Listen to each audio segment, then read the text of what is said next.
मंडी डबवाली के civil hospital के प्रांगण में आज शिक्षाविद स्वर्गीय सतीश कुमार शर्मा जी की याद में रक्तदान शिविर का आयोजन किया गया। स्वर्गीय सतीश कुमार शर्मा जी की 32वीं पुण्यतिथि पर युवाओं ने रक्तदान करके उनकी याद को ताजा किया। इस अवसर पर शहर की अनेक सामाजिक संगठनों के प्रतिनिधि शामिल हुए और शर्मा जी के प्रति श्रद्धा सुमन अर्पित किए।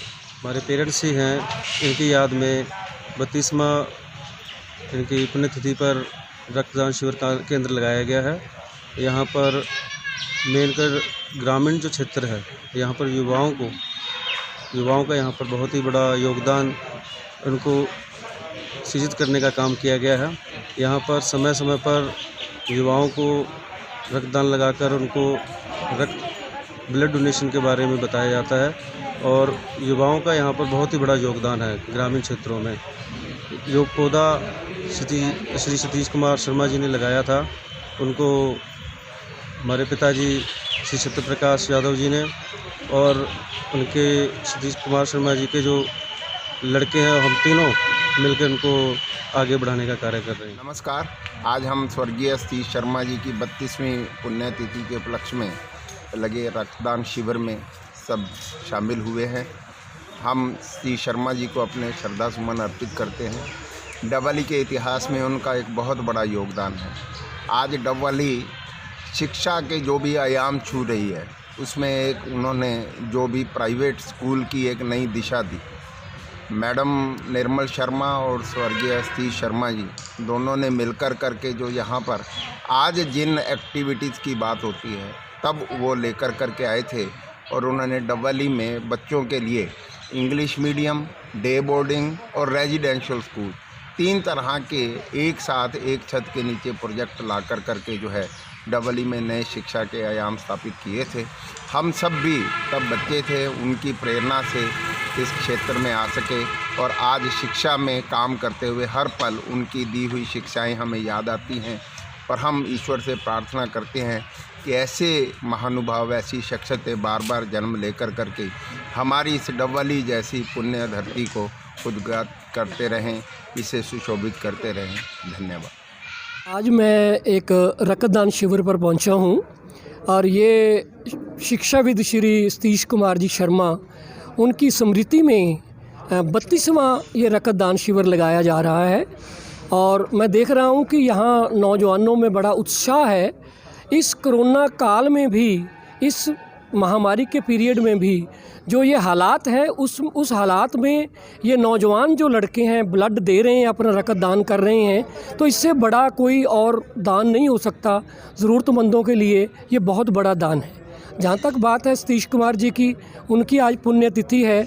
उनके बारे में कहना चाहूँगा कि वो एक बहुत बड़े समाज सेवी थे। समाज सेवी के साथ साथ उन्होंने शिक्षा का बीड़ा उठाया और एक छोटा सा उस हालात में उन दिनों में स्कूल खोला जिन दिनों में शिक्षा की इस हमारे नगर में कमी पाई जाती थी। तो उन्होंने जो स्कूल खोला तो बहुत संघर्ष करने के बाद बड़े सफल रहे। तो आज उनकी स्मृति में हम ये रक्तदान शिविर लगा रहे हैं, जिसमें जो भी भागीदार इसमें भाग ले रहे हैं, मैं उनका आभार व्यक्त करता हूं। और साथ साथ आज इसी रक्तदान शिविर पर मैंने अपनी एक टुकड़ा धूप का, ये बुक का विमोचन जो हो चुका है, उसको डिस्ट्रीब्यूट भी किया है, ताकि जो ज्ञान का भंडार है, ज्ञान का सागर है, वो हर घर में पहुँचे। जैसे खून जो है जीवन दान देता है, वैसे जो पुस्तकें हैं वो भी ज्ञान दान देती हैं। तो मैं इसके लिए भी हम आप सबका बहुत बहुत आभारी हूँ। धन्यवाद। शिक्षाविद स्वर्गीय सतीश कुमार शर्मा जी के प्रति हम भी श्रद्धा सुमन अर्पित करते हैं।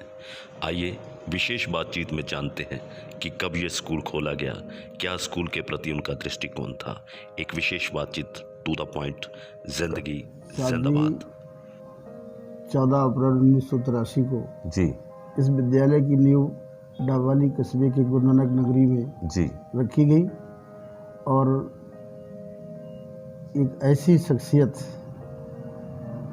जो कि शिक्षा के क्षेत्र में एक ऐसा मनोवैज्ञानिक दृष्टिकोण रखते थे, उन्होंने ये सोचकर डबवाली को चुना था कि डबवाली में एक इंग्लिश मीडियम और छात्रावास वाला ऐसा स्कूल दिया जाए जिसमें सभी परिवार तक के बच्चे आ सकें, जिनमें कोई पैसे का कोई मूल्यांकन ना हो, बच्चों को अच्छी शिक्षा दी जाए और उस शिक्षा के स्तर को इतना ऊंचा किया जाए ताकि हमारे जो स्कूल के बच्चे हैं वो हर फील्ड में जाके अपना नाम रोशन करें और विद्यालय की कार्यशैली को आगे बढ़ाएं। यादव साहब, आप तो शुरुआती दौर के साथ इस पूरे माहौल से जुड़े रहे हैं, तो शर्मा जी के दिमाग में कैसे एजुकेशन के बारे में आया कि स्कूल खोला जाए, क्योंकि वो खुब्बन गांव से थे, तो डबल ई को कैसे चुना और कहाँ कहाँ के विद्यार्थी यहाँ पढ़ते रहे? एक्चुअली उनके एक मित्र थे जी, जो संगरिया में विद्यालय चलाते थे जी। कुछ उनसे प्रेरणा मिली, कुछ उनके दिमाग में बात आई कि हम जो प्रोफेशन हमारा है ये हमारे लिए अच्छा नहीं है, क्योंकि हम पढ़े लिखे आदमी हैं, तो हम शिक्षा का प्रचार करें। वाह। और शिक्षा को ऐसी जगह प्रचार करें जहाँ उसकी बहुत ज़्यादा ज़रूरत है और वहाँ हर कोने से बच्चा आके पढ़े, ऐसी सुविधाएं दी जाए। स्कूल का ऐसा फ्यूचर हो कि वहाँ आधुनिक शिक्षा में जो कुछ भी आगे आने वाला है उस तरह की जो है योजनाबद्ध तरीके से शिक्षा दी जाए। और शिक्षा के क्षेत्र में उनको यही था कि मतलब शिक्षा का अगर हम प्रचार और प्रसार करेंगे तो देश के भविष्य का प्रचार करेंगे। क्या बात है, देश के भविष्य का प्रचार करेंगे, नेशन फ्यूचर मिल का काम करेंगे। बिल्कुल। शर्मा जी के साथ आपने बहुत ही खूबसूरत पल बिताए हैं, ज़िंदगी का एक अहम हिस्सा बताया आपने। उनके व्यक्तित्व के बारे में बताइए हमारे दर्शकों को, कैसा व्यक्तित्व था कि वो हर आदमी से अपना काम लेना जानते थे, मधुर भाषी थे और इस तरह का उनका बोलचाल, रहन सहन और चेहरे पे एक आप ये कहिए एक ऐसा प्रताप था कि जिस आदमी से जिस काम के लिए जिसके लिए वो गए, कभी उनसे उनको वहाँ का निरुत्तर होकर नहीं आए। उस काम को उस आदमी ने किया, चाहे वो किस फील्ड का आदमी हो। और उनकी एक ये सोच थी कि समाज में अगर शिक्षा अच्छी होगी, शिक्षा की अगर हम नींव अच्छी डालेंगे तो आने वाला जो कल है वो सुरक्षित होगा और उसका विकास होगा।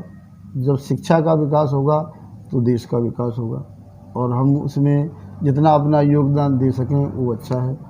वो तो कुदरती उनके पास टाइम कम था, वो ऐसा नहीं कर पाए, लेकिन उनकी निरंतर ये सोच थी कि हम शिक्षा के क्षेत्र को इतना बड़ा किया जाए, इतना मतलब शिक्षा ऐसी दी जाए जो सुगम और सरल हो, जिसको लेने के लिए हर परिवार, हर बच्चा सक्षम हो। उसमें कोई ये नहीं था कि बहुत बड़ी हम उसमें फीस रखी जाए या बहुत कुछ ज़्यादा कंडीशंस रखी जाएं।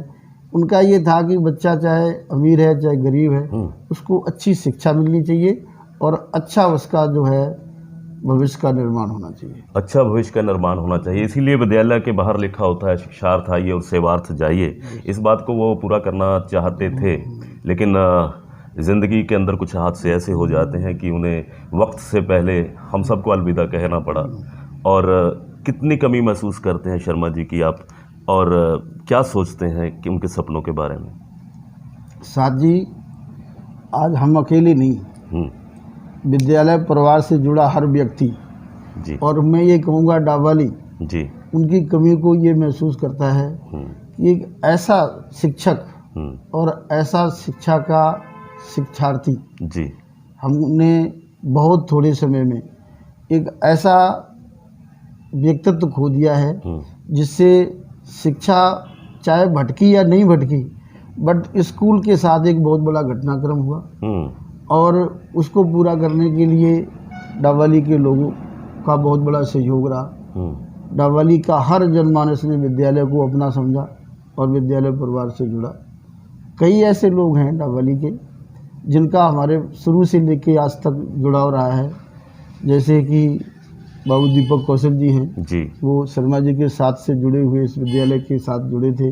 बाबू श्रवण कुमार बिश्नोई जी हैं, चिमन लाल सिंगला थे, कई ऐसे व्यक्तित्व थे, आज हम यहाँ नहीं हैं। सुभाष शर्मा जी थे जी, तो कई ऐसे व्यक्ति थे जो उनके साथ जुड़ के शिक्षा में सहयोग किया, और आज भी जो व्यक्ति हैं, जैसे सुभाष शर्मा जी नहीं हैं, चिमनलाल सिंगला नहीं हैं जी, SL परवाना नहीं हैं जी, लेकिन जो व्यक्ति हैं वो आज भी दिल से विद्यालय के साथ अपना लगाव रखते हैं, और उनके दिमाग में ये होता है कि भाई ये विद्यालय सतीश शर्मा की डाली हुई नींव है जी, और ये विद्यालय निरंतर अपना उन्नति करे, उन्नति करें। ताकि उनका जो सपना था वो साकार हो। शिक्षाविद स्वर्गीय सतीश कुमार शर्मा जी के सपनों को साकार करने के लिए सतलुज परिवार बहुत मेहनत कर रहा है। यही कारण है कि आज स्कूल के प्रांगण में पढ़े हुए विद्यार्थी देश के अलग अलग हिस्सों में अपनी सेवाएं दे रहे हैं। एक मेहनत होती है, जज्बा होता है, जुनून होता है, तब जाकर कोई सपना साकार होता है। जी हाँ, आइए बातचीत करते हैं उनके सुपुत्र मोहित और सोहित से। दोस्तों, इस वक्त मैं सोहित शर्मा के साथ बैठा हूं, जो कि स्वर्गीय श्री सतीश शर्मा जी के बेटे हैं। हेलो सोहित। नमस्कार संजीव जी। नमस्कार, कैसे हैं आप? मैं ठीक हूँ, आप कैसे? मैं बहुत बढ़िया हूं। एक बात आपसे जानना चाहूँगा कि किस तरह से सतलुज के भविष्य के बारे में आप सोचते हैं? जब भी स्कूल की बात आती है तो सबसे पहले जो हमें जो प्रेरणा मिलती है जब भी हम स्कूल में काम करते हैं, तो जो हमारे माता पिता हैं निर्मल शर्मा और सतीश शर्मा जी, उनसे उनके जो कार्य हैं वो हमें हमेशा ही प्रेरणा देते हैं। क्योंकि जब भी किसी से बात सुनते हैं उन्होंने कैसे मेहनत की, एक छोटे से समय के अंदर स्कूल को काफ़ी ऊंचाइयों के ऊपर लेके गए। क्योंकि मुझे लगता है ये जो स्कूल है ये CBSE का एक शायद पहला ऐसा स्कूल है जो पहला डावाली में स्कूल CBSE से जो एफिलेट हुआ था जी। तो एक छोटे से समय में इतनी जो ऊंचाइयां स्कूल ने हासिल की हैं और उनकी जो मेहनत है वो हमेशा ही हमें प्रेरणा का स्रोत रहती है। लेकिन मन के अंदर क्या आप भाव रखते हैं कि किस तरह से सतलुज स्कूल को और आगे ले जाया जाए और अपने पिता के सपनों को साकार किया जाए? माता जी और पिताजी की हमेशा ही शायद ये सोच रही है जो बच्चे हैं पढ़ाई के साथ साथ वो एक जिम्मेवार नागरिक भी बने। तो हम इसी की एक रूपरेखा बनाते हुए ये सोचते हैं भी हम जितने भी हमारे स्कूल्स के बच्चे हैं जो कि एक समाज सेवा को एक अपना उसमें इंटरेस्ट दिखाते हैं, तो उनका हम एक ऐसा ग्रुप बनाना चाहते हैं जो कि हमारी संस्थाएं हैं जो कि एक इलाके में काफ़ी अच्छा काम कर रही हैं, जैसे वर्चुअस क्लब है या अपने NGO है, जन सहारा सेवा है। तो इनके साथ हम उन बच्चों को कोलैबोरेट करके और उनके अंदर एक सेवा की भावना उत्पन्न हो सके और उनको थोड़ा सा एक्सपीरियंस भी मिल सके, भी वो एक शिक्षित होने के साथ साथ एक जिम्मेवार नागरिक भी बन के समाज की सेवा कर सके। क्योंकि समाज और व्यक्ति दोनों आपस में जुड़े हुए हैं। अगर समाज तरक्की करेगा तभी व्यक्ति तरक्की करेगा, और अगर व्यक्ति ने प्रोग्रेस करनी है तो समाज की प्रोग्रेस भी उतनी ही जरूरी है। और ये है हमारे साथ मोहित शर्मा। मोहित, कैसे हैं आप? नमस्कार सर। नमस्कार मोहित, बचपन से ही मैं आपको देखता आ रहा हूँ। किस तरह से आप स्कूल के बारे में सोचते हैं? संजीव जी, हमारी सोच हमेशा यही रही है कि जो माता पिता हमारे सोचते थे स्कूल के बारे में, इसको आगे कैसे लेके जाया जाए, इसकी तरक्की किस तरह से की जाए, किस तरह से बच्चे को, हर बच्चे तक ये शिक्षा का जो है दीपक पहुंचाया जाए। तो वही सोच हम भी अपने मन में रखते हैं कि बहुत ही मतलब मिनिमम कॉस्ट पे और एक मैक्सिमम आउटपुट जो बच्चे को कैसे दिया जाए, यही उनकी सोच थी। तभी उन्होंने 20 साल एडवांस जो है एक स्कूल खोला था। उस टाइम जब ये स्कूल खुला था तो जो फैसिलिटी उस स्कूल में उस टाइम थी, कुछ स्कूल्स के अंदर आज भी वो फैसिलिटी नहीं है। तो उनकी सोच यही थी कि हर मतलब इस एक छोटे से इलाके के बच्चों को इतने हायर एजुकेशन लेवल तक उनको उनके माइंड को डेवलप किया जाए ताकि वो किसी भी एक मेट्रो सिटी के बच्चे के साथ कम्पीट कर सके। तो उसी चीज़ को हम भी आज यही मान के चलते हैं कि हम भी उनके ही दिखाए रास्ते के ऊपर चलेंगे और बच्चों की एजुकेशन के साथ हम कोई भी कॉम्प्रोमाइज़ नहीं करेंगे। उनको एक बहुत अच्छे लेवल की एजुकेशन देने की हम कोशिश। दोस्तों, इस वक्त मेरे साथ दीपक गर्ग हैं, सहारा जन सेवा के संस्थापक हैं। गर्ग साहब, नमस्कार। नमस्कार जी। आप कितने वर्षों से स्वर्गीय सतीश शर्मा जी की याद में रक्तदान शिविर लगा रहे हैं? 15 वर्ष से लगातार लगा रहे हैं। स्कूल मैनेजमेंट कमेटी की तरफ से जी, इनके सहयोग से लगा रहे हैं रक्तदान शिविर। क्या बात है। किस तरह आपके मन में आया कि इस तरह का रक्तदान शिविर का आयोजन किया जाए? मैडम निर्मला शर्मा की प्रेरणा से लगा रहे हैं। बीच में अग्निकांड के बाद कुछ गैप आ गया, फिर रेगुलर परिवार की सहयोग से लगा रहे हैं। बिल्कुल बिल्कुल। और रक्तदानियों के बारे में, जो लोग रक्तदान कर रहे हैं, उनके बारे में आप क्या कहेंगे? मैं तो कहता हूँ उससे बड़ा जीवनदान हो ही नहीं सकता कोई। भगवान का रूप ही देखता हूँ उनको। ऊपर से भगवान जन्म देता है, नीचे ये देते हैं। इससे बड़ा कुछ नहीं दान हो सकता है। क्या बात है, इससे बड़ा कोई दान नहीं हो सकता। और सभी रक्तदानियों का मैं भी टू द पॉइंट की तरफ से धन्यवाद करना चाहता हूं कि वो इस रक्तदान शिविर में आए और उन्होंने अपना रक्तदान करके महान पुण्य आत्मा स्वर्गीय सतीश शर्मा जी के प्रति अपने श्रद्धा सुमन अर्पित किए हैं। बहुत बहुत धन्यवाद, बहुत बहुत शुक्रिया। जिंदगी जिंदाबाद। आईना सी होती है जिंदगी, तुम भी मुस्कुरा तो वो भी मुस्कुरा देगी। हुनर सब में होता है, तो चलो फिर करते हैं हुनर की बात। टू द पॉइंट, जिंदगी जिंदाबाद।